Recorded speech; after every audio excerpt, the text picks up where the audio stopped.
The story begins as a man named Ark wakes up in an unfamiliar body, so he wonders what's going on. He calms himself down and realizes he's wearing the armor of the character that he plays in a game, but he remembers falling asleep while playing, so he wonders if he's in a dream. He swings his sword and thinks he isn't dreaming since everything feels real, and he decides to test out one of his skills. He uses his wyvern slash to cut down a bunch of trees, but he can't believe how powerful it is, since he doesn't remember it being that strong. He wonders if he can use magic as well, and he shoots a fireball, which burns down a tree. He thinks he's in the world of the game, but knows he shouldn't be able to use fire, since his character was a holy knight. He realizes he can use all the skills in the upgrade path to becoming a holy knight, and he becomes excited, since it means he's OP. He wants to test all his skills, but he becomes hungry and notices he has no money. He casts his teleportation spell, but ends up falling down a cliff, and he recalls that in the game, he can only teleport to a town he's already been to. He thinks he needs to have a place in mind before he uses his skill, but he comes up with an idea and spams his short-range teleportation to travel. He notices a river and takes off his helmet to drink the water, but he's shocked to see that he's a skeleton, and he remembers how he chose it as his avatar. He knows that if he goes to a town, the people will attack him since he looks like a monster, so he covers himself back up. He arrives at a town where he smells something delicious, but he doesn't have money to pay for it. As he wanders around, he notices an elf talking to a man she paid to gather information, but he tells her nothing turned up. He finds her interesting since she's an elf, so he follows her around, but ends up losing sight of her. He notices a mercenary guild and thinks he can make money by completing quests, so he goes in and tells the receptionist to give him a license.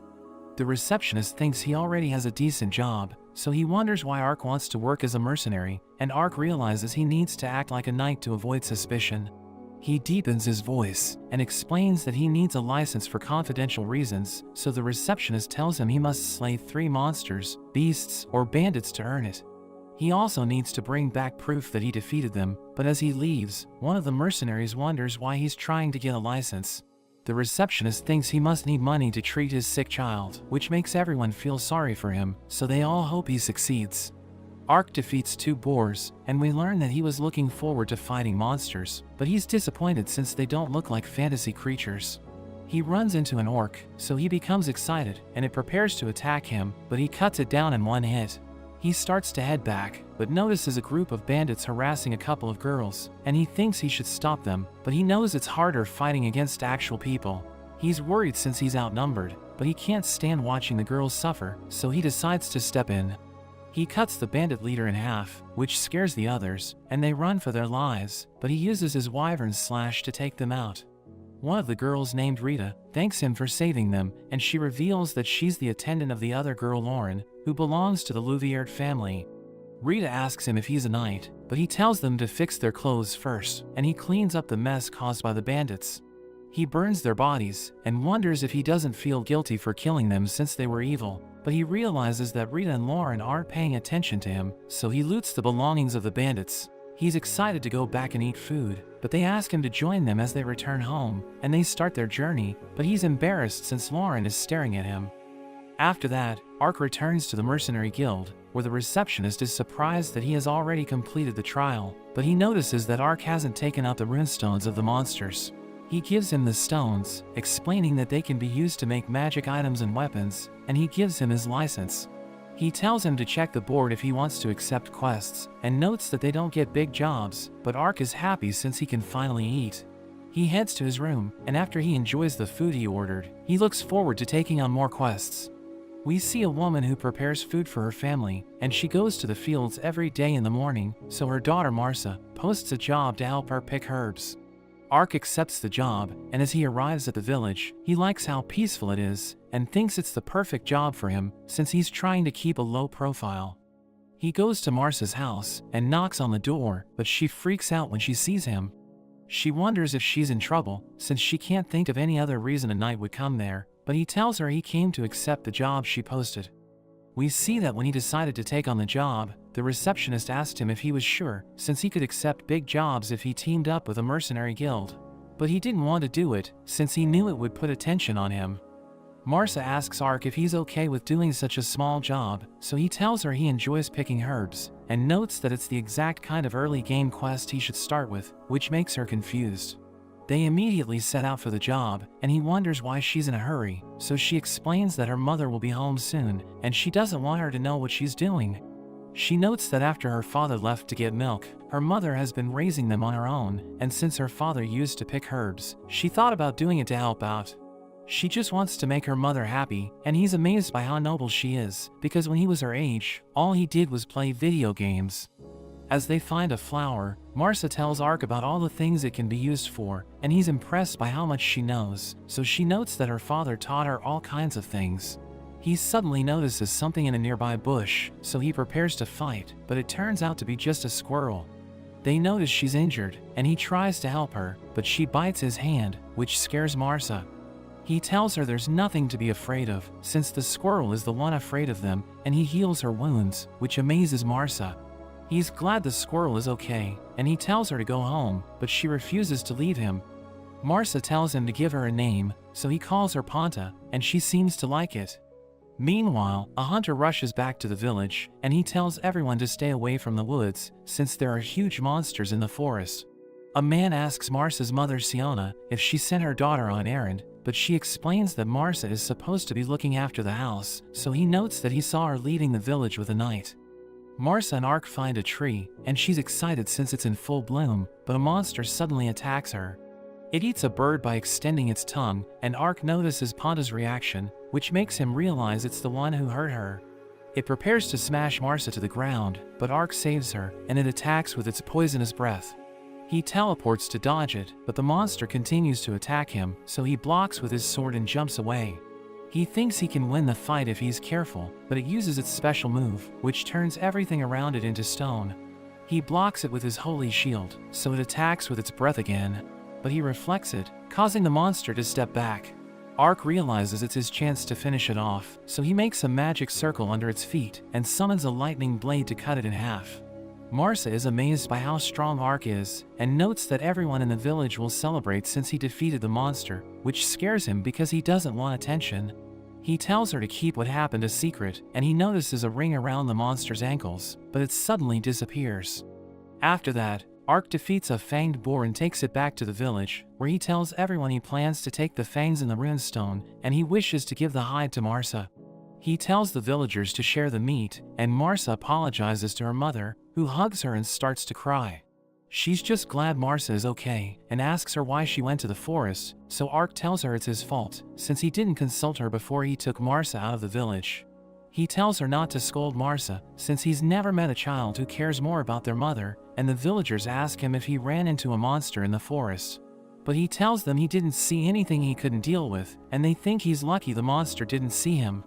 As Ark prepares to leave, Marcia thanks him for his help, while her sister Helena gives him a crown made of flowers.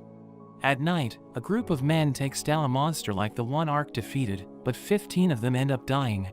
They celebrate their victory, but they find the monster Ark defeated, and they can't believe it was killed in a single blow. As Ark enjoys his meal with Ponta, he thinks about how he still wants to keep a low profile, but he plans to accept more challenging quests in the future. Ark takes on a quest to defeat a group of bandits, and they run when they see him, since they know they're no match for him. He corners them and wipes them out, and he's surprised to see the amount of treasure they have, but he notices a couple of cages as well. He doesn't pay attention to them, since there's no one inside them, and he decides to loot the place before he leaves. A man named Selesky reports to the Lord of Diento named Triton that their attempt to take out Lauren failed. He wonders how they couldn't eliminate a simple girl, so Selesky mentions that the bandits defeated her escorts, but a passing mercenary wiped them out. Triton wonders what happened to the monsters they released in Louviers, so Selesky mentions that they were in the experimental stages, which is why they didn't work together and ended up getting slaughtered. We learn that Triton is working with the second prince of the kingdom named Dakar, and they're backed by the Eastern Empire, but he tells Selesky they need to be careful, since the first prince sect has the backing of the Western Empire. But he tells Selesky to get their product ready, and to make sure that the Princess Uriana doesn't know what they're doing. He wonders where his son Dolan is, so Selesky reveals that Dolan will escort the product, but Triton thinks he'll just get in the way. Meanwhile, Ark comes out of the cave after his fight with the bandits, but the elf he saw in the city named Ariane suddenly attacks him. She tells him to return all the children he took, and he has no idea what she's talking about, but she thinks he's just playing dumb. She continues to attack him, since she doesn't believe anything he's saying, but she suddenly stops when she sees Ponta. She knows that Ponta is a spirit creature, and wonders what she's doing with him, so he explains that she came along with him after he saved her. Ariane knows that a spirit creature can never be with someone violent, so she apologizes for attacking him, and notes that the bandits in the area have been hunting elves. He realizes it's what the cages were for, but he tells her there's no one there, and wonders what the bandits plan to do with the elves.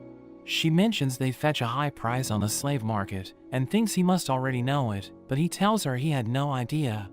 As she prepares to leave, he notes that she's the first elf he's ever met, so he offers to help her, but she tells him it's a matter for the elves to resolve. After she leaves, he thinks about how it's one of those quests where he needs to help a beautiful elf girl, and he knows that no gamer would ever pass up such a chance. He returns to his room, and he doesn't know how he can find her, since she didn't even tell him her name, but he refuses to give up. The next day, he goes to a forest, where he sees a group led by Dolan that hunts elf children. One of them runs away, but they catch her, and Dolan pokes her with his sword, so she begs for her life, but he still stabs her leg. Ark recalls that Ariane told him she didn't need his help, but he can't just sit back, and he prepares to help them, but she suddenly comes to their rescue. The men notice she's a dark elf, so she'll fetch a high price, and one of them gets close to her, but she cuts his arm off. She starts to cut them down, so Dolan tells her to stop, and threatens to execute the children if she doesn't cooperate. He scratches a girl's face, which makes Ariane angry, but she knows she can't do anything about it. But Ark suddenly appears behind Dolan and sends him flying into a tree. Ariane defeats the other hunters, and Ark breaks the lock with his hands, but the children are afraid of him. She sees mana-eating collars around the children's necks, which prevent elves from using spirit magic, but she doesn't know how to take them off. Ark removes them with his magic, and heals the children's injuries as well, which makes her realize he isn't an ordinary knight. She uses a bird to send their location to her people, but he has no idea what it is, so she explains that it's a whispering fowl, a spirit creature that can remember speech and deliver messages. As the children prepare to leave, Ark says goodbye to them and promises to come to their rescue if they run into villains again. Ariane wonders who he is, since she can tell he isn't a normal human, so he explains that he's just a traveling mercenary. A whispering fowl tells Ariane to come back, because they need to save the others, and it reveals that the hunters have made their base in Dianto, so she hires Ark to come with her. Ark thinks her comrades will have problems with him, so she explains that she wouldn't risk it if it were any other human, but she trusts him since he's shown no prejudice against elves. He agrees to help her, so he teleports them to a river near Dianto, and explains that he didn't teleport directly to the city, since he didn't want to cause a commotion. She's amazed by his powers, and he asks her if she thinks he'll be of help, so she notes that he's the best person for the job. They head to the city, and he asks her if she has a plan, so she notes that they'll meet her comrade Donka. Ark is excited to see what he looks like, but as Donka arrives, Ark is shocked by how serious he looks. He apologizes to Ariane for making her wait, but she notes that she just got there, and she introduces him to Ark. But she doesn't want to talk in the open, so they head to a restaurant. Ariane notes that Donka is an elf warrior like her, and he's been collecting information, but Ark realizes they have the same surname, so he asks her if they're related. She explains that elvish names consist of their given name, the name of their parent of the same gender, and the city they're from. She and Donka are from Maple City, which explains why they have the same surname, but Donka doesn't understand why she's explaining it to Ark. He asks Donka what information he's been gathering, but he ignores Ark and starts to talk about the food in front of him. Ariane notes that Ark is a mercenary she ran into while fighting the hunters, and he came to her aid, so she hired him to help them. She explains that he isn't a normal mercenary, since he can use teleportation magic, and Donka sees Ponta with him, so he realizes they can trust him.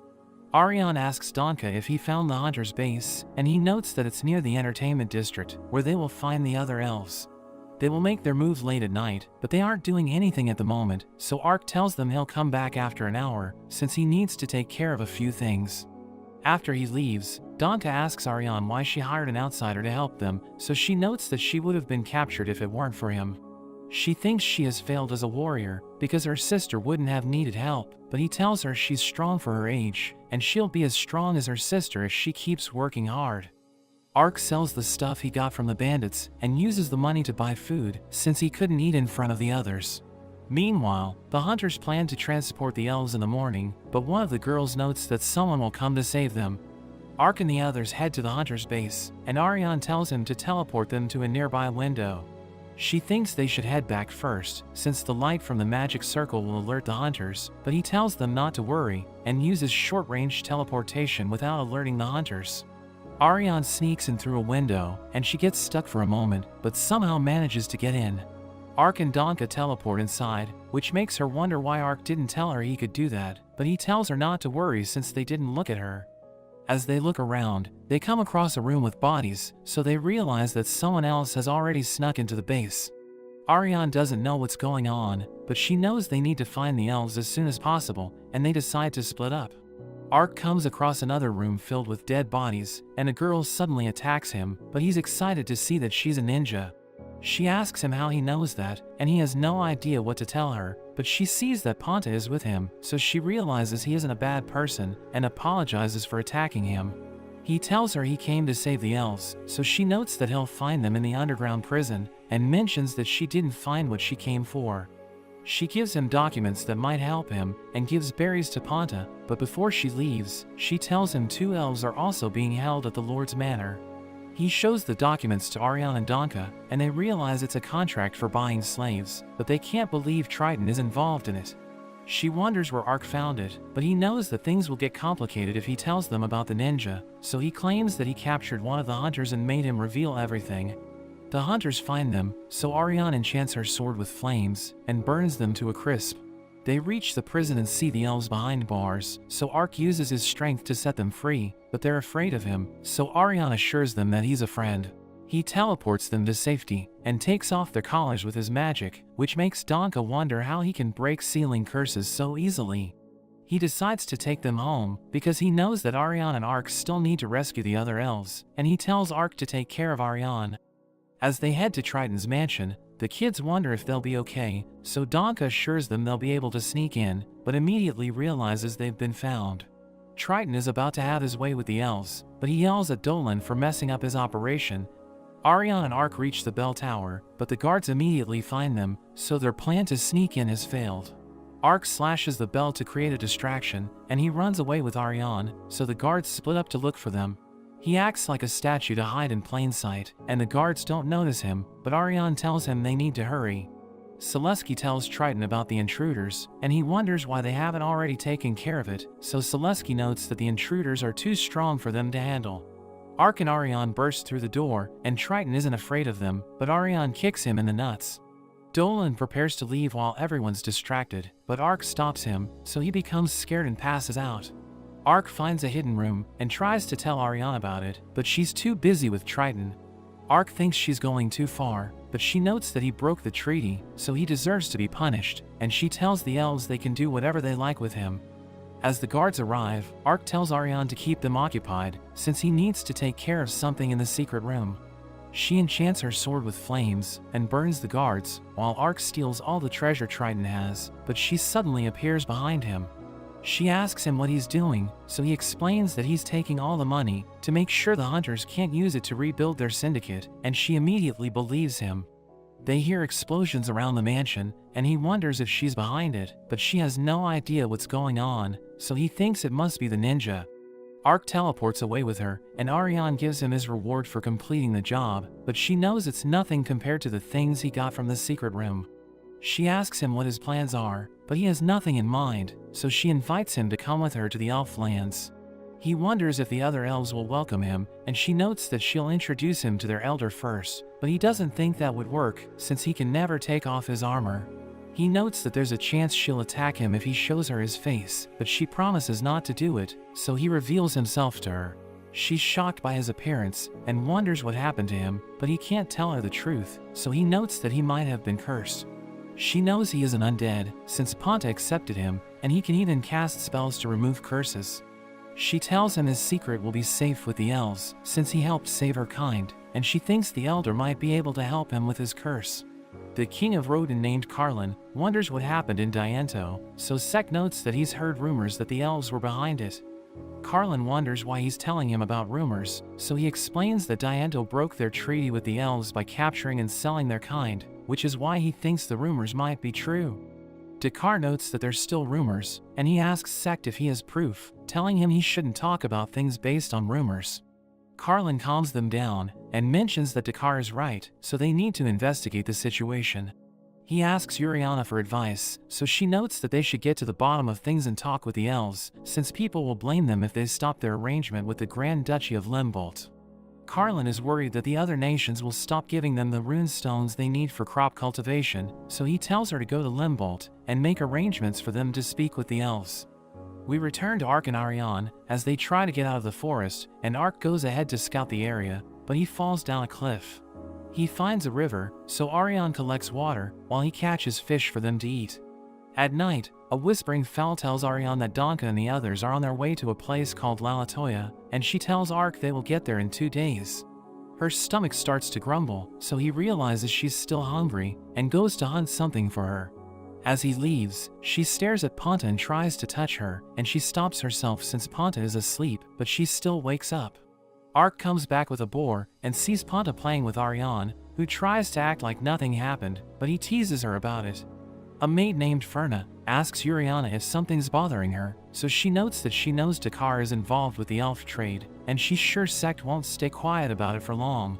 Ferna mentions that after Dakar is cast out, the throne will belong to Uriana or Sect, but she tells Ferna not to speak carelessly, and thinks they need to focus on the matter at hand. She notes that Limbolt is the only place that trades with elves, so they need to resolve the situation, and Ferna tells her she'll meet her older sister who's married there. Meanwhile, Ark and Ariane arrive at Lalatoya, and he's surprised to see how big the gate is. Ariane tells the elves to open the door, and notes that she's returned after completing her mission, so she wants to meet with the elder. She tells Ark to stay there, while she gets permission for him to enter the settlement, so he just waits there the whole day. She eventually comes out, and apologizes for being late, telling him she was able to get permission to enter. As he goes into the settlement, he notices a huge tree, and she notes that it's where the elder lives.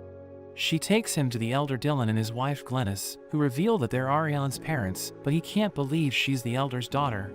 Dylan thanks him for helping the elves, but he doesn't understand why Ariane attacked Triton's house, since she was supposed to target the kidnapper's base, so Ark tells him what happened. Dylan notes that he needs to explain everything to the generals and tell them about the trafficking contracts, so Ariane decides to go with him.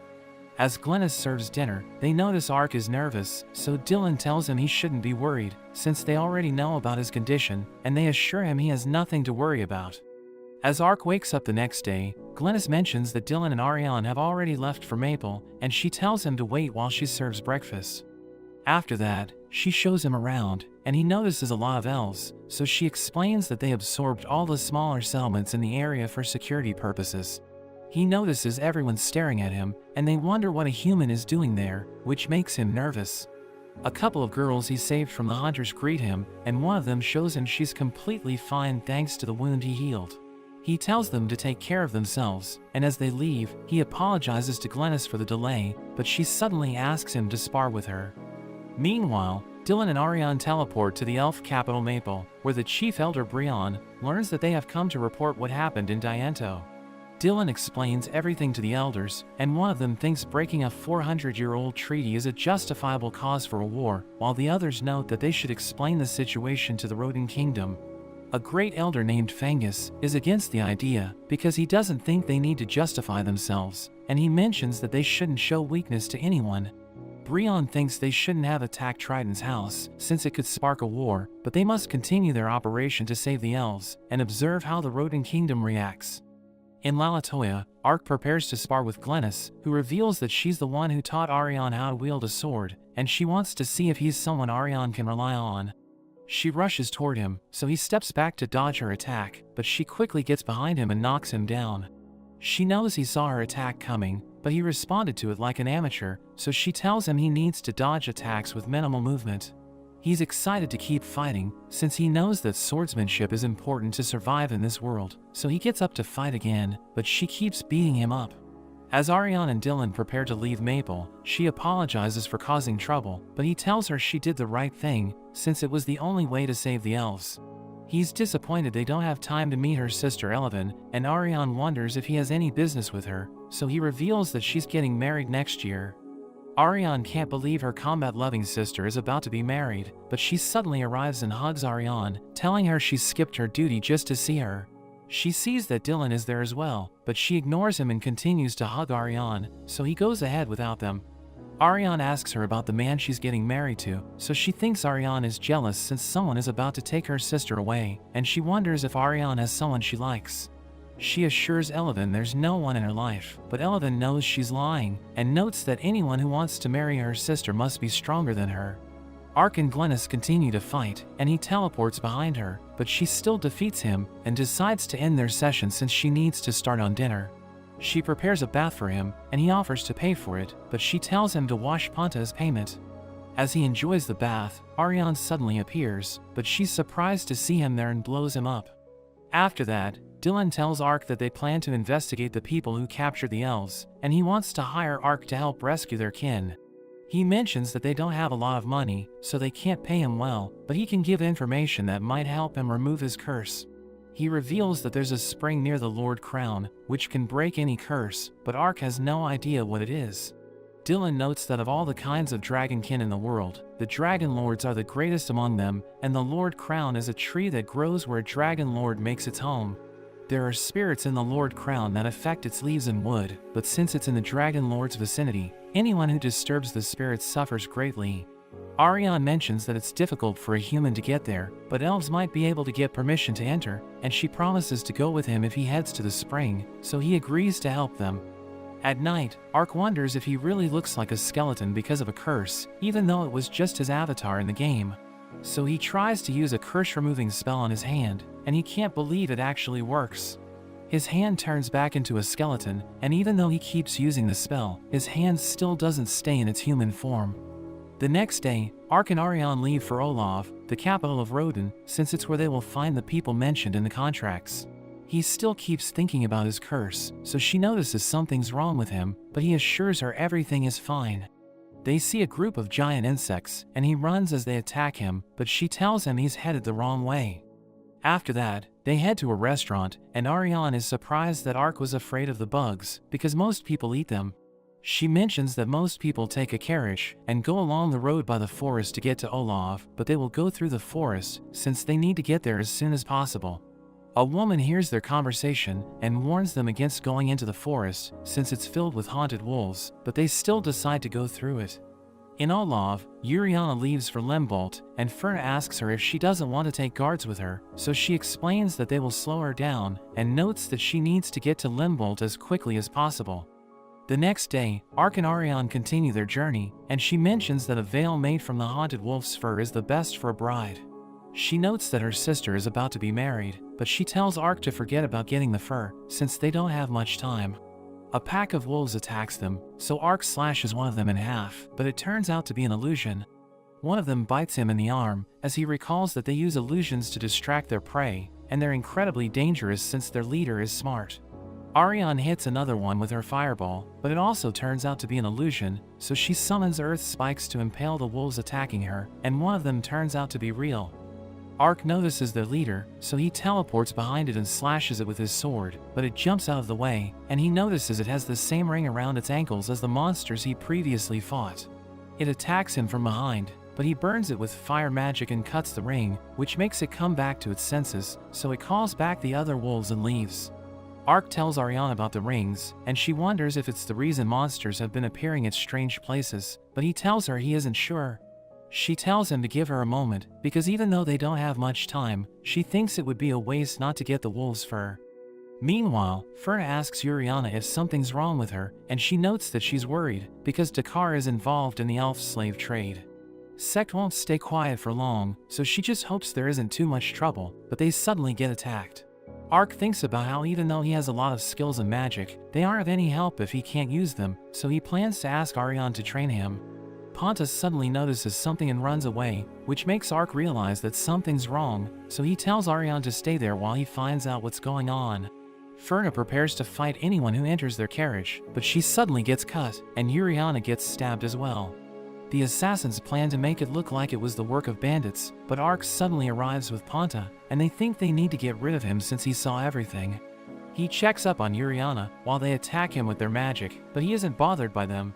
The haunted wolves attack them because their leader wants to repay him for destroying the ring, and he wipes out the assassins. He uses a resurrection spell on Uriana, and he knows it won't work if the damage is too severe or if the person has been dead for a long time, but he's glad to see that she has come back to life.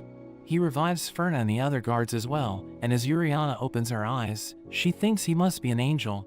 She's shocked to see that Ferna is alive, so she notes that most of the guards have been revived as well, but they have no idea how it's possible. Uriana tells her men they've been saved by a miracle from God, and explains that they need to keep moving forward, since they shouldn't waste the mercy shown to them. Ark watches them from the shadows, and he's surprised that she belongs to the royal family, but he thinks a spell that can revive the dead shouldn't exist. He goes back to Ariane, who wonders where he was, so he tells her he didn't do anything important, and they make their way to Olav. They see a group of men bothering a girl, so he wonders if he should help her, but she instantly sends them flying. She notices Ark, and Ariane tells him he shouldn't have stared at her, but he realizes it's the ninja he met named Chio. We learn that Chio is also on a mission to save her kind, and during her travels, she ran into Ark, who's nothing like the other creatures she met. She tells Ark she wants to talk to him, and Ariane wonders how he knows her, so he notes that she was the one who gave him the contract. She takes them back to her room, where she tells them she belongs to the Jinshin clan, and they introduce themselves to her. She wonders how Ark knew she was a ninja, so he lies that in his homeland, there are spies who dress like her, and they're called ninjas. She mentions that ninja is a word kept secret by their clan, and she thinks that since he knows about it, he must belong to the same country as their founder. He wonders if their founder is alive, but she notes that he lived 600 years ago, which makes Ark wonder if he was another Japanese sent to this world. Ariane wonders what she wants to talk to Ark about, so Chio asks him to help her rescue her comrades, and offers to give them information about the people they're looking for. He tells her he's currently working for Ariane, but wishes he could help her, and he asks Ariane what she thinks. She knows how Chio feels, because they've both been working from a young age to save their kind, so they agree to help her. Meanwhile, Dakar is annoyed that his plan to eliminate Uriana didn't work, and he doesn't understand why the haunted wolves stopped taking orders from them. A man named Cetrian wonders if it's because their ring was broken, and notes that they don't know where Uriana is, but he's sure that they'll eventually come to Olav. Dakar thinks they want to take him out, and he doesn't know what to do, so Cetrian tells him to hide in a safe house. Ark asks Chio if their founder was a beast person like her, but she notes he was a human who worked as a spy, and he took the beast people who were facing injustice under his care. It confirms Ark's suspicions that he was Japanese, and he's amazed that a human who was put in another world made his own clan, and his legend is still being told after 600 years. Chio takes them to the largest slave market called Etsit, and she mentions that the moment they attack it, enemy reinforcements will arrive. She's sure that the royal army will also assemble, and she tells them to get away quickly after the attack, since she thinks not all of them will be able to escape. She knows that they will use Etsit as a decoy, and notes that while everyone is distracted by what's going on, her comrades will attack the other 4 slave markets in the capital. She mentions that they need to make sacrifices to save everyone else, and with Ark and Ariane's help, she's sure they can minimize the casualties. They want to fight with her to the end, but she can't ask them to do that, so Ark tells her he can use teleportation magic, which shocks her because their founder could also use it. She thinks that with his help, they can save the people in Etsit, so she goes to inform her comrades, as she mentions that they will attack at night. Ark and Ariane have dinner together, and he thinks food is an important part of a war, because they can't fight on an empty stomach. She makes him try a dish, and he finds it delicious, so she tells him it's the bugs that attacked him earlier. After that, Ark puts on a mask, but Ariane doesn't like it, and thinks he was scammed since he paid 13 gold for it. He still thinks it's an amazing mask, and asks Ponta for advice, but she doesn't like it either. Chio arrives with her comrade Gomen, and he asks her if Chio is her real name, so she mentions that it's a title given to the most skilled among their clan, who are known as the 6 Ninja. He realizes her name comes from a famous kunoichi, and wonders if the other 6 ninja also have cool names, but Gomen suddenly gets close to him. They start to wrestle, which confuses Ariane and Chio, but they suddenly praise each other and become friends. After that, they realize the other ninjas are in position, and Shio notes that it's time to attack Exit, so Ark and Gomen approach the front gate, while Ariane and Shio go in from the rear. The guards tell Ark and Gomen to stop, but Gomen covers his shoulders with ground spikes, and breaks through the gate with Ark. The guards rush toward them, but Ark takes them out, while Gomen turns his body into metal, so that their weapons can't hurt him. Ark throws boulders at them, and lets out an evil laugh to attract attention, while Gomen attacks with his earth spikes. Ark uses an earth spell to help him, but their spells strengthen each other, and they end up destroying the whole area. Cetrion tells Dakar about the attacks on the slave markets, and he tells Cetrion to send reinforcements, since he can't afford any more losses. Ariane and Shio sneak in from behind, and as they come across a door, Ariane asks her if she should just blow it away with magic, but Shio easily picks the lock.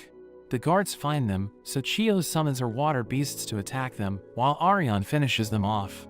They free the slaves, and Shio tells them to take the weapons of the fallen guards if they can fight, but there are more guards that come toward them.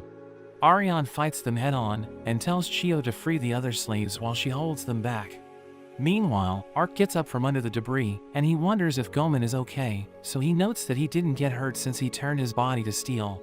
Ariane and Shio join them, and tell them they've saved everyone there, but they haven't gone to the building in the back, so Gomen decides to stay there, and tells Ark to go with Shio. They take down the guards in their path, and manage to free everyone, but they come across a strange cell that smells terrible. Shio opens it, but everyone's shocked to see what's inside it, and the other elves reveal that the humans couldn't sell their kin who were injured or sick, so they just killed them and dumped their bodies there. Ark tells Shio they need to get everyone to safety, so they gather all of them, and he teleports them away, while Gomen holds the guards back.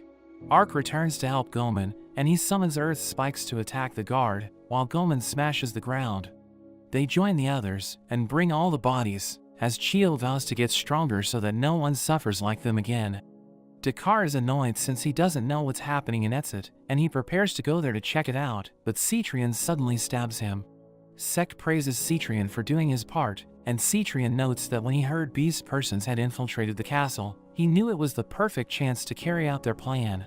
He mentions that even though they ran into a few obstacles with Yuriana, one of the men who escaped had her belongings with him, so he's sure she's dead as well. Sek plans to announce that Dakar killed her, and he thinks that with both of them gone, he'll be able to take the throne. Shio and Gomen send the others back home, but Gomen suddenly gets close to Ark, and they wrestle with each other again. They suddenly stop and respect each other's strength, so Shio thinks they must have something in common, but she's determined to get stronger so she can save more people. The next day, as they travel around Olav, Shio once again thanks them for their help, but Ariane tells her there's no need for her to say that. They ask her where she plans to go next, so she mentions that they'll stay in a hidden village in the Calcut Mountain, and notes that she needs to give them the information she promised. Meanwhile, as Yuriana arrives in Limbolt, she hugs her sister Seriana, and they both start to cry. She notes that she was heartbroken when she heard Yuriana was killed by Dakar, but Yuriana has no idea what she's talking about, so she explains that Dakar was behind the trouble in Olav.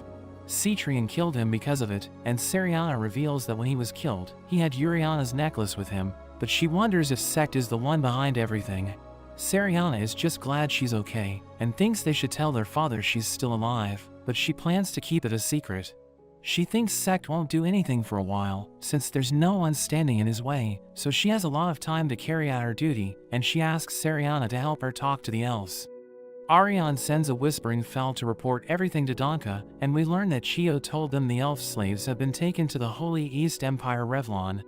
Ark wonders what kind of place it is, because ever since they heard about it, Ariane has had a serious look on her face. In the Holy Empire of Revlon, a man named Velmoa reports to the Emperor, and notes that Dakar was killed by Sect. The Emperor wonders what happened to Yuriana, so Velmoa mentions that she was taken care of, but the rings on the haunted wolves were destroyed.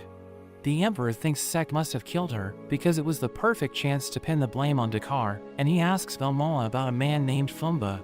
He notes that Fumba's plan to destroy the nation is going smoothly, which makes the Emperor happy, and he looks forward to see what happens next. On their way to the Holy Empire of Revlon, Ark and Ariane run into a group of wyverns, but Ariane finds them suspicious, since they don't usually travel in groups. She realizes it's why the Whispering Fowl is afraid to fly, and it will be a while before they can contact Donka again, but Ark decides to take care of them. He summons dark clouds with his lightning spell and shocks the wyverns with thunderbolts, but he ends up hitting Ariane and Ponta as well. They head to a restaurant, where Ariane tells him to warn her before he uses such a dangerous spell, and he apologizes for what happened.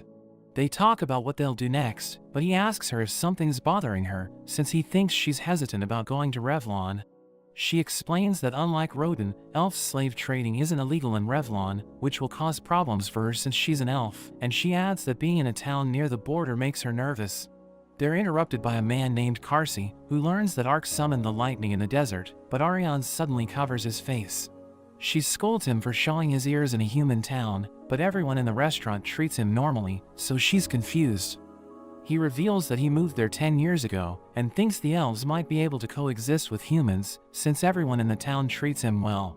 She reminds him of what the humans have done to their kind, but he notes that she's also traveling with a human, so she explains that Ark is special. He reveals that he makes a living by studying the biology of monsters, but he's been having trouble catching specimens, so he asks for their help. She tells him they have more important matters to handle, but he offers to give them a map of the Holy Empire Revlon and even throws in his book on monster studies as a reward, so they decide to help him. After that, Ark pays the receptionist for their room and tells her to keep the change, so she gives him a free drink. They head to their room, and Ariane still can't accept that humans and elves can live together, but Ark tells her worrying about it won't give her an answer. He's excited to drink the alcohol, and notes that she doesn't need to force herself to drink it, but she's annoyed that he's treating her like a child. She becomes drunk after drinking just 2 glasses, and Ark is amazed by the taste, but she suddenly jumps on him and tells him she wants more. She's still thinking about humans and elves living together, and he tells her to stop drinking, but she becomes annoyed and causes a mess. As she wakes up the next day, she notices Ark lying on the ground without his armor, so she thinks he's a skeleton and blows him up. The receptionist asks them if they had fun last night, which makes her embarrassed, and she asks Ark if something happened between them, but he just notes that she had no restraint. They meet up with Karsi, who mentions that everyone has heard how much fun they had last night, which makes her want to kill him. As they start their journey, Ariane gets motion sickness, and she notes that she can't handle the smell. Ark asks Karsi what's being hauled behind their carriage, so he notes that it's goblin bodies, which they will use as bait for the sandworm they're trying to capture. Karsi's assistant gives them a tea that can cure motion sickness, but Ariane still doesn't feel comfortable around humans, so Karsi assures her he's a nice person. She drinks the tea and finds it delicious, and Ark asks Karsi about the sandworm, so he notes that it's about 6 or 7 meters tall. It stays hidden during the day, but it comes out at night to eat corpses, and Karsi reveals that it's weak against flames, but he plans to use as little fire as possible since their goal is to capture it. He's sure he'll learn more about it, and he plans to use that knowledge to make sure it doesn't cause any more casualties, explaining that it's why he studies monsters. He mentions that the sandworm is attracted to flocks of wyverns, but Ariane notices that the cart and other wagon have gone missing, and a massive sandworm comes out of the ground. It prepares to attack Karsi's assistant, so Ariane blasts it with her flames, but it doesn't work, which surprises her since it's supposed to be weak against fire. It suddenly lunges at her, but Ark comes to her rescue, and lifts it with his brute strength. Everyone can't believe how strong he is, and he smashes it to the ground, causing the ring on its body to disappear. Karsi gives them their reward, and as they prepare to leave, Ariane asks him why he lives with humans, so he tells her it's because he loves them. He notes that when he lived in an elf village, he thought humans were evil, but after living with them, he realized that they're completely different from what he had imagined. He thinks there will come a time when humans and elves will live together, but she can't imagine such a future, so he tells her that the lord of a city named Lambert has just married an elf. She thinks the elf must have been forced to marry him, but Karsi explains that the lord freed her from slavery, and they developed feelings for each other. Ariane asks Ark what he thinks about it, and he notes that people might accept each other just like they have, but she tells him he doesn't count since he doesn't look like a human. Meanwhile, a man is annoyed at Fumba since he brought women to their secret hideout, so Fumba reminds him that they're the ones who asked for help.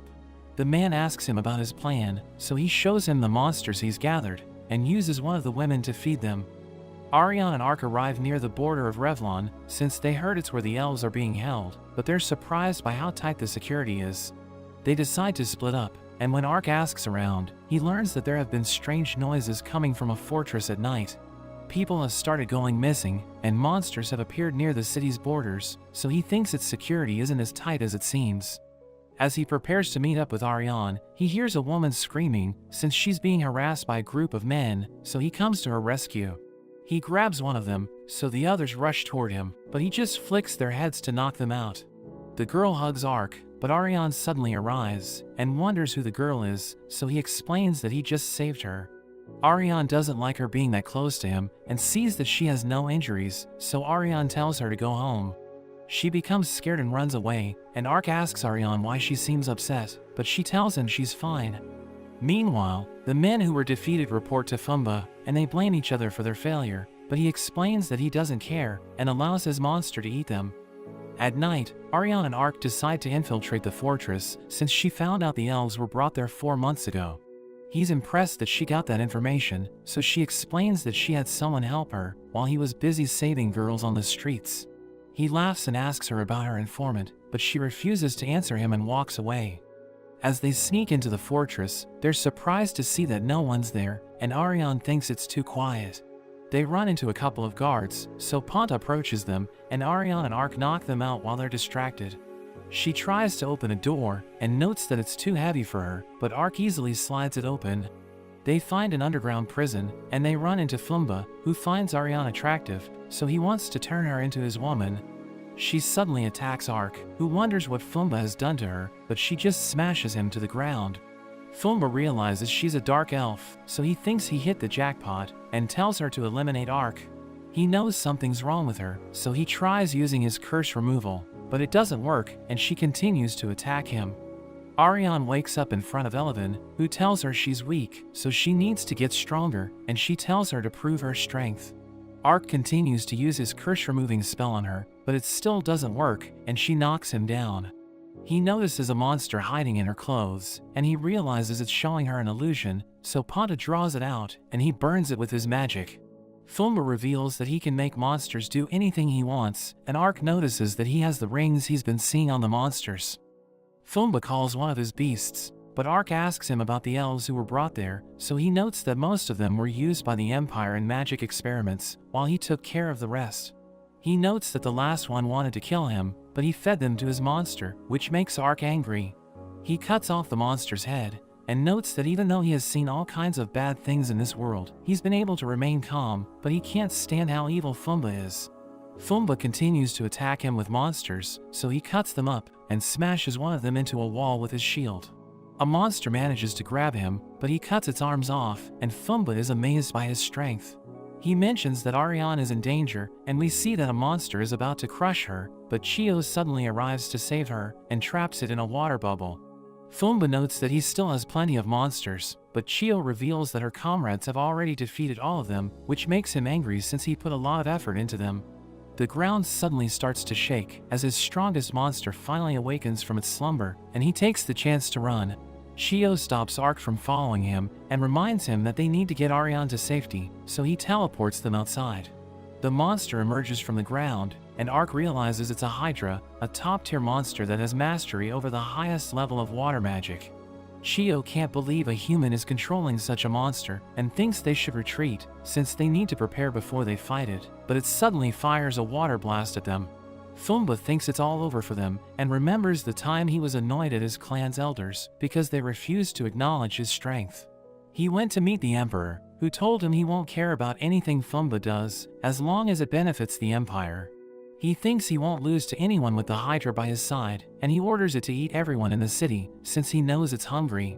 Chio can't believe they're still alive, so Ark explains that he activated his shield in time, and she's amazed that he blocked an attack strong enough to destroy a fortress. They see that Ariane has woken up, and she mentions that she was conscious while she was under the illusion, so she heard everything. She's angry at Fumba because of what he did to the elves, and she's determined to find him so that she can make him regret his actions. Ark wonders what they should do about the Hydra, but Chio thinks they can't stop it since it's so powerful that it can destroy a nation. Ark is confident he can defeat it, so Chio and Ariane decide to go after Fumba. Meanwhile, Belmoa tells the Emperor that the Hydra is almost ready, and they have also made rings after analyzing Fumba's sorcery. But they still need him to control the Hydra, so the Emperor realizes it's time for him to decide what to do with him. The Hydra continues to go toward the city, and it prepares to attack, so Ark slashes one of its heads, but it doesn't even scratch it. He smashes the Hydra with his shield, and breaks one of its heads with his arm, which makes Fumba wonder why he's so powerful. It attacks him with its energy breath, but he teleports away to dodge it, so the Hydra grabs onto him, and sacrifices one of its heads to blast him directly. He blocks it with his shield, and summons a giant blade that cuts through all of its heads, but it starts to regenerate.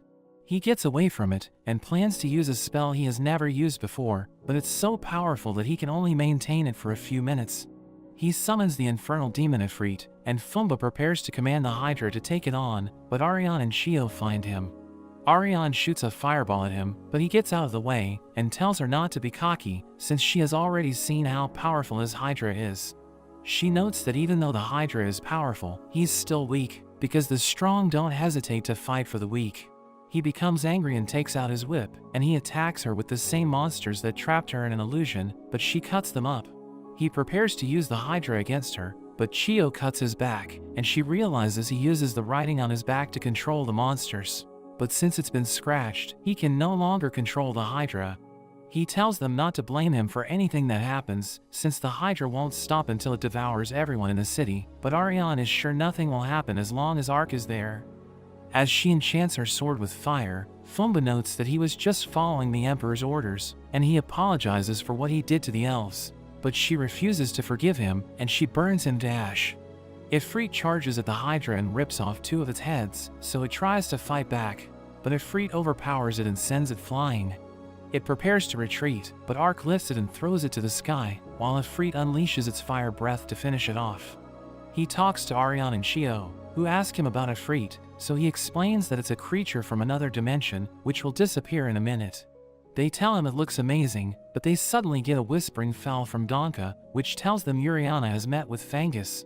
Meanwhile, Yuriana tells Fangus that the Rodent Kingdom will search for the missing elves, and she'll also accept punishment since they broke the treaty. She explains that Sect is backed by the Western Empire, while the East backed Dakar, but both empires have subjugated other races.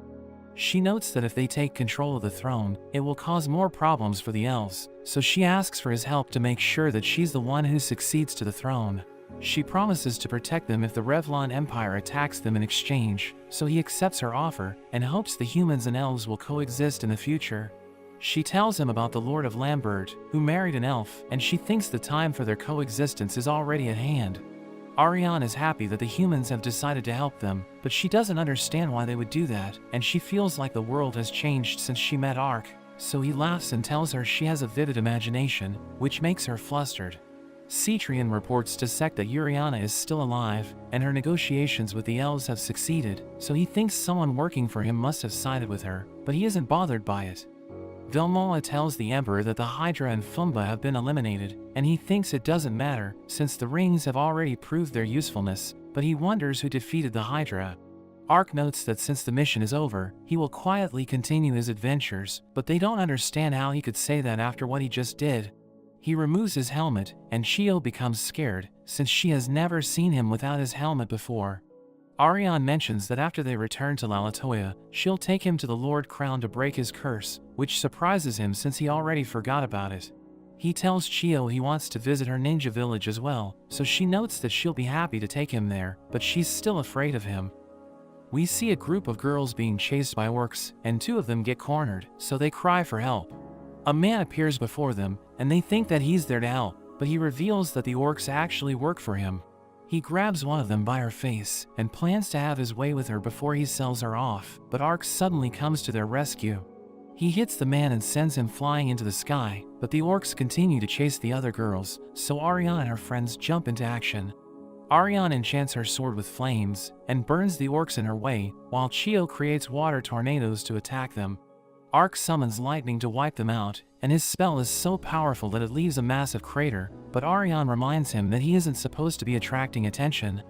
The girls take them to their city, where they throw a feast to thank them for saving their lives, and Ark is excited to taste their food.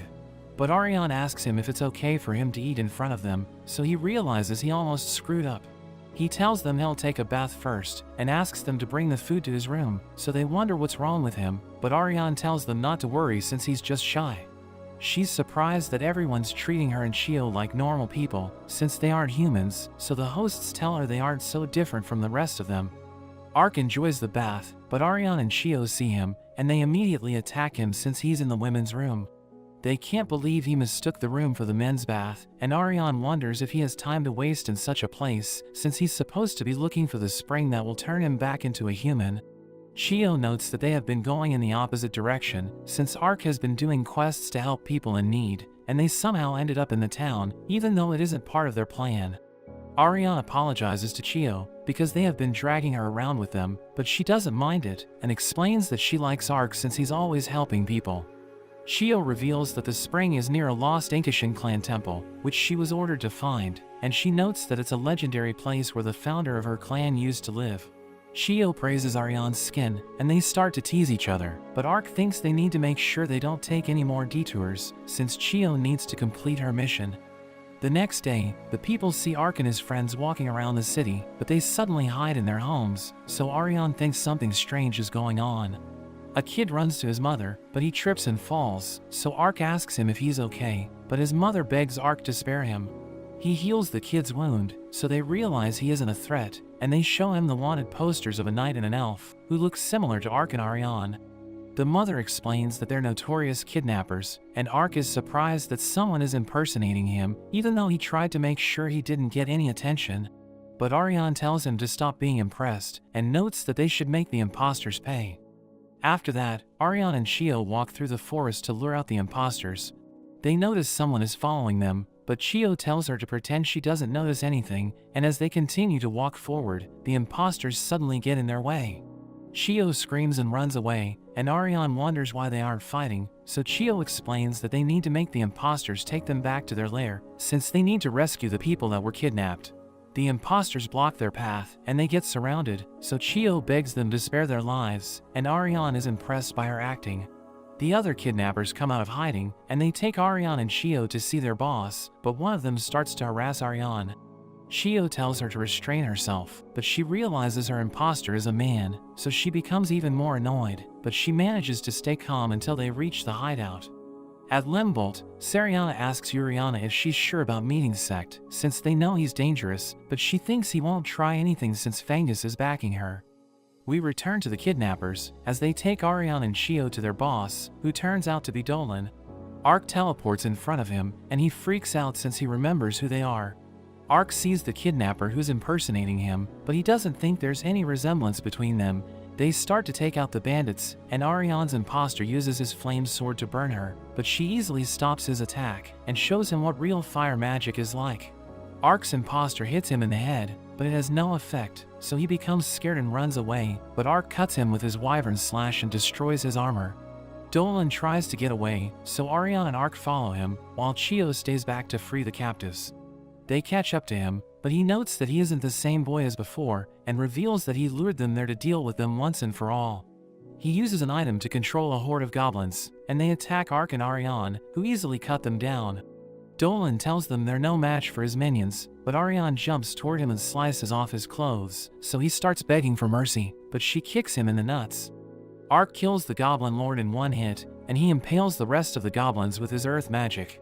But it destroys the cave as well, and he uses his barrier to protect Ariane. As the guards take Dolan and his men away, Ariane recalls how he told her about foreign merchants who were buying people at a higher price than usual. Chio wonders how he controlled the goblins, since he can't use magic, so Ariane notes that he must have gotten an item from the merchants. Chio decides to return to her village and investigate what's going on, while Ark tells Ariane they should continue their journey to find the spring, but she notes that there's somewhere else she wants to go first. They head to Lambert, where Ariane tells the guards she's an elven messenger, and she's there to congratulate Lord Petros for marrying an elf. They see his castle, and she thinks he might be exploiting his people, but Ark doesn't think he's a bad person since he married an elf. Ariane thinks he won't meet them since he's hiding something, but he gives them a grand welcome and invites them into his home. Petros introduces his wife Teresa, and prepares a feast for Ariane and Ark because he knows how much elves like to eat. Teresa is embarrassed, but he notes that seeing her eat fills him with a strange kind of happiness, but Ariane wonders how Petros ruled the lands for the last 20 years, since he doesn't seem that old. He mentions he's the second lord, and notes that he discovered his father was secretly persecuting elves, so he tried to make him change his ways. But he didn't listen, so Petros forced him out of his office and took over. Ark is impressed that he made such a bold decision by marrying Teresa, because humans and elves have different lifespans. But Petros doesn't think it's a bad thing, since Teresa will still be young and beautiful even when he grows old. Ariane is glad to see they're happy, and she prepares to leave with Ark, but Petros tells them he needs their help.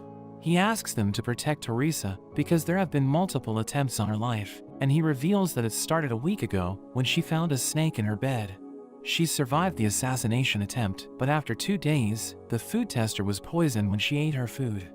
Ark thinks the culprit must be inside the castle, since they had access to Teresa's bed and food, and he asks them if they have any suspicions about who it might be.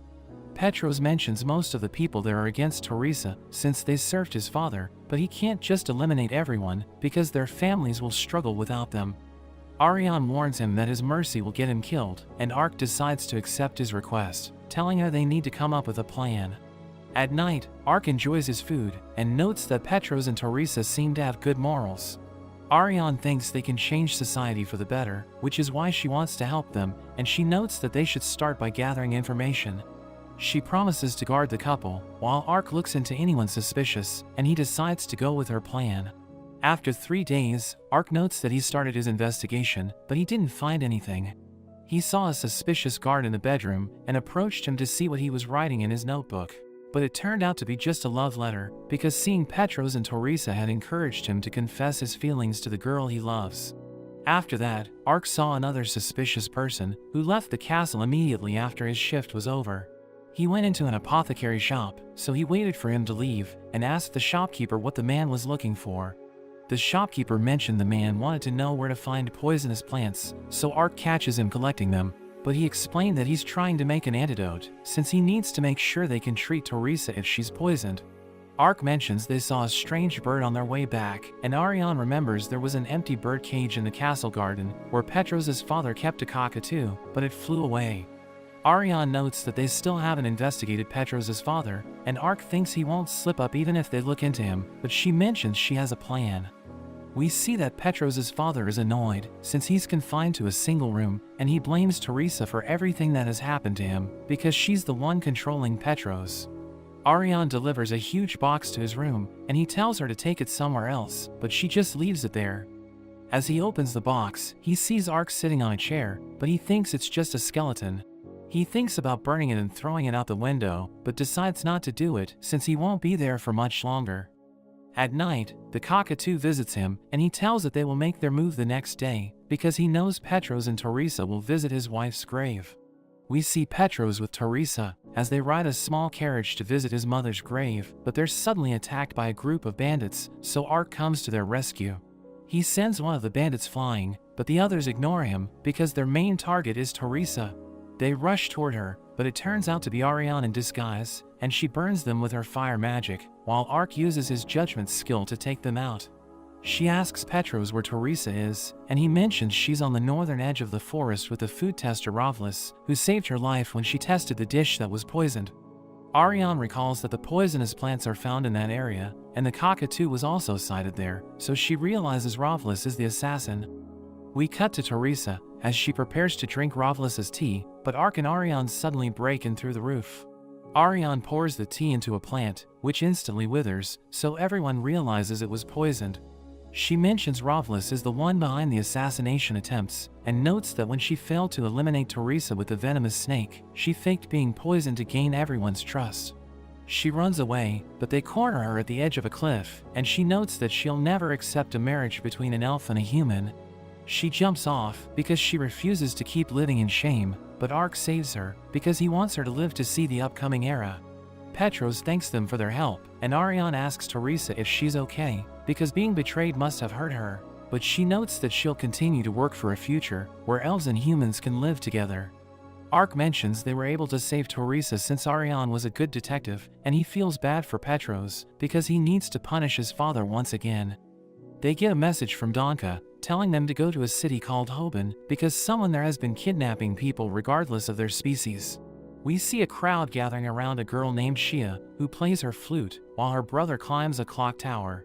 Everyone's amazed by his athleticism, and he tells her the view is amazing from up there, but she tells him not to be rude to the customers, since he's supposed to talk to them.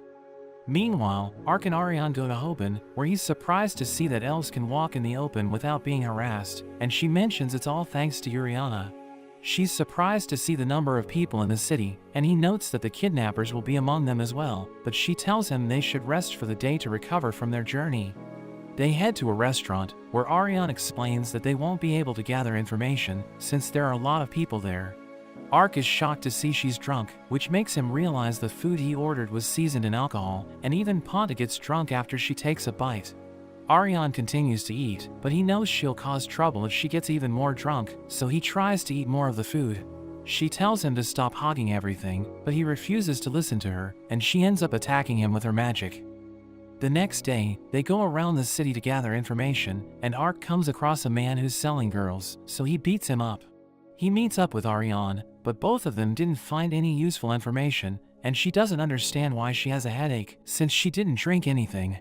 They notice the boy who climbed the clock tower named Shill, but the crowd wonders why he isn't working with his sister, and Ark and Ariane decide to get a closer look. As he climbs the clock tower, he notices Ariane, so he gives someone a signal and points to her. A group of men suddenly surrounds her, and they threaten her with a knife, telling her to come with them if she doesn't want to die. She disarms them and fights back, so they run away, and she chases after them, as she tells Ark to catch Shill, because he gave them a signal. Shill jumps onto the next building, which injures his leg, but Ark is already standing in front of him. He still tries to run away, but Ark easily catches up to him. Ariane asks him why he's helping the kidnappers, and wonders if he knows where they've taken the people, but he refuses to say anything. She continues to question him, but he doesn't tell her anything, so she slaps him in the face and asks him if he knows what the captives are forced to do. Ark calms her down, and he heals Shill's wounds, so Shill wonders if he can also heal broken bones. In a flashback, we see Shill as he decides to climb higher than he has ever gone before, and Shia tries to stop him, but he assures her everything will be fine. He climbs to the top, but a part of the clock tower collapses, and he manages to hold on, but the debris breaks Shia's leg. Shill explains that he started to do even more dangerous stunts to get money because he needed a doctor to heal Shia, but it still wasn't enough. A man named Mash promised to heal Shia if he helped them, but he felt terrible for doing it, since they took children who are the same age as her. Meanwhile, Mash tells his men they need to wrap up their operation in the city, because people have started to notice them. He wonders where Shill is, and notes that even though his sister's leg is broken, she can still be of use to them. Shill takes Ark and Ariane to see Shia, and Ark heals her leg, which relieves them both. Shill tells her to rest, because it's been a while since she last walked, and he takes Ark and Ariane to the kidnappers' hideout. But Mash's men overhear them, and they end up taking Shia. Ark and the others reach the hideout, and they break in, but realizes it has already been cleared. Shill looks for their wagons, but realizes they're gone as well, and he mentions they said they were going to Olav. So Ark carries them to the western gate, but Shill still doesn't see their wagons. He suddenly hears Shia's flute, and he notices Mash driving a wagon, so Ark realizes they're trying to take her with them. He teleports in front of the wagon, which makes the horse panic, and it crashes to the ground. Ariane prepares to take them on, and they tell her they won't lose this time, because they won't let their guard down. But she tells them they shouldn't be that confident, and she easily cuts them down. The others try to run away, but Ark follows them, and he's angry since they exploited Shill's love for his sister. They run to the woods, but he instantly catches up to them, and uses his wyvern slash to finish them off. After that, Shill and Shia work at the clock tower again, and Ariane and Ark are happy to see them together. As they leave the city, a whispering fowl comes to deliver a message, and Ariane wonders if it's from Donka. But she realizes it's from Elevin, who tells Ariane to come see her. They go to see Elevin, and Ark is excited to meet her, because Ariane told him she's an incredibly skilled fighter. He notices something is wrong with Ariane, and he asks her if she's okay, so she explains that she's worried since Elevin never asks for her help. Elevin suddenly comes out of the bushes, and she rushes toward Ark, so he blocks with his sword, and Ariane tells her to stop. Elevin hugs her, and Ariane wonders how she knew they were in Hoban, so she reveals that Donka told her. Ark notes that her swordplay is similar to Glennis, but she tells him she's still no match for her mother, and Ariane wonders why she attacked him. So she reveals that she did it to test him, since she wants to make sure that Ariane's companions are stronger than her. She heard from their parents that Ariane was traveling with a knight, and they were going to the spring to cure his curse. So Ariane realizes Elevin knows about his condition, and she removes his helmet to confirm that he really is a skeleton. Ariane asks her what she thinks about him, so she explains that she isn't sure, since their fight was interrupted, but she still isn't ready to accept him as Ariane's companion. Ariane explains that he isn't her companion, and notes that she doesn't need her permission even if it were true, because she went off and got married on her own. Ark congratulates Elevin on her marriage, and he recalls that Ariane made a veil for her using the tales of the haunted wolves, but Elevin mentions she still hasn't gotten married yet. Ariane wonders if her husband is fine with delaying the marriage, and she notes that he told her to do whatever she likes, revealing that she also talked with him about making a room for Ariane in their house. She notes that she won't live with a newlywed couple, but Elevin tells her not to be worried, because their bedrooms will be separated. Ariane asks Elevin why she called for help, so she explains that her current mission is too much for her to handle, and she thinks someone important might be connected to it. Ariane tells her to give them the details, but she wants to have a duel with Ariane first, to see how much stronger she has become. Ariane takes out her sword and rushes toward her, but Elevin dodges all of her attacks. She launches her fireballs, but Elevin dodges them as well, and knocks the sword out of Ariane's hands, before trapping her in a water ball. Meanwhile, Yuriana meets up with Sect, who's glad to see she's okay, and he returns her necklace to her. He still can't believe Dakar tried to assassinate her, but she doesn't trust him, since she knows he might be behind it. He apologizes since he should have continued to search for her, but she tells him it isn't his fault, since Dakar had the necklace, so it was fair to assume she was dead. She tells him she has made a deal with Fangus to secure priority trading rights for the Rodent Kingdom, so they'll be able to get a lot of runestone, and Sek praises her for everything she's done. He acts like he's proud of her, and assures her he'll do everything to help her, but we learn that he's actually annoyed, since things aren't going according to his plan. At night, Ark asks Ariane if she's still annoyed, since she lost to Elevin, and she admits that she's upset, but admits that Elevin has always been better than her. Ariane thought she had finally gotten close to her, but he notes that she's gotten much stronger compared to the first time they met, and tells her to be proud since she's saved a lot of people. After that, Elevin tells them that at the base of the Annette Mountain, there's a village called Denel, and it has no relation with the nearest settlements since it's deep in the woods. The family that runs the village was attacked by monsters, and the only one who survived was the mayor's daughter Lisa, who took over the position and opened up Denel to the outside world. They developed a sanctuary that takes care of elves, because even though the elves have been freed thanks to Yuriana, there are still those that can't return home. Ark thinks running such a sanctuary must be expensive, but Elevin notes that Lisa's husband used to be a foreign merchant, so money isn't a problem for them. They ask her what the problem is, because everything seems to be fine, but she notes that none of the people they took in ever reached their home, so they need to investigate what's going on. The next day, Ariane and Elevin head to the sanctuary, where they see the man in charge named Yakov, and they tell him they want to return to their village. He notes that they'll need to wait for a while, since they have a lot of elves and beastmen in their care, and they ask him why he's going to such lengths to help them. He mentions it's what his wife Lisa wishes for, and tells a girl named Pamela to show them around.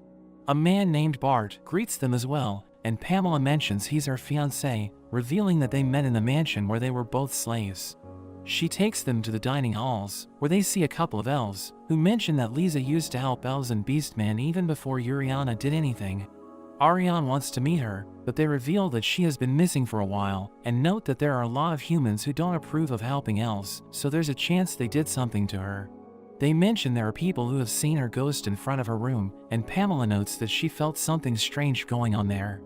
They go to check it out, and the sisters also sense a strange presence in the room, but they tell Pamela everything is fine. At night, the sisters enjoy a bath, and Elevin notes that regardless of how Lisa feels, there might still be people who try to exploit what she has built. They go to investigate her room, but they can't get in since it's locked, and Pamela sees them, so they explain that they just got lost.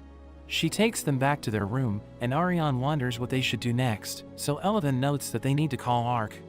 The next day, the sisters are surprised to learn Pamela and Bart have left for their village, and wonder how they're going to make the journey.